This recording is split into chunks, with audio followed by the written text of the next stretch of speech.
বাটা মাছটা নুন আর হলুদ দিয়ে মাখিয়ে নিচ্ছি। সর্ষে নিয়ে নিয়েছি আর পোস্ত নিয়ে নিয়েছি, নিয়ে জল দিয়ে ভিজিয়ে রেখে দিচ্ছি। বেগুন আর পটল এরকমভাবে কেটে নিয়েছি, নুন হলুদ মাখিয়ে নিচ্ছি। মাছগুলো ভালো করে ভেজে নিচ্ছি লাল লাল করে। দেখো মাছ ভাজা হয়ে গেছে। পটল ভেজে নিচ্ছি। সর্ষে পোস্ত ভিজিয়ে রেখেছিলাম সেটা বেটে নিচ্ছি। কাঁচা লঙ্কা দিয়ে দিলাম, শুকনো লঙ্কা দিয়ে দিলাম, হলুদ দিয়ে দিলাম, সামান্য নুন দিয়ে দিলাম,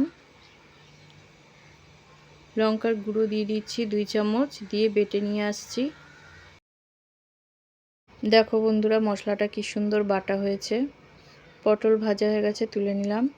বেগুনগুলো ভেজে নিচ্ছি। বেগুন ভাজা হয়ে গেছে, তুলে নিচ্ছি। দেখো মাছ, বেগুন আর পটল ভালো করে ভেজে নিয়েছি। এবারে মিক্সারে যে মশলাটা করেছিলাম সেটা দিয়ে দিলাম।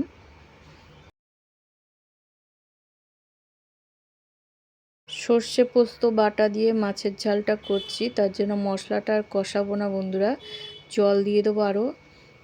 আর নুন দিয়ে দিচ্ছি, লঙ্কার গুঁড়ো আর একটু দিয়ে দিচ্ছি, দিয়ে ভালো করে নেড়ে চেড়ে মাছ আর পটল বেগুন সব দিয়ে দেবো, দিয়ে ঢেকে দেবো।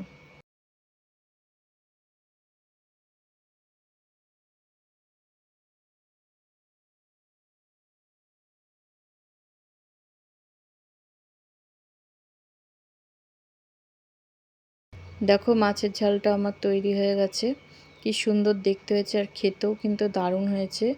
আর একটাও মাছ ভাঙেনি, বেগুন পটল কোনো কিছু কিন্তু ঘেটে যায়নি। দারুণ হয়েছে মাছের ঝালটা, দেখেই বুঝতে পারছো।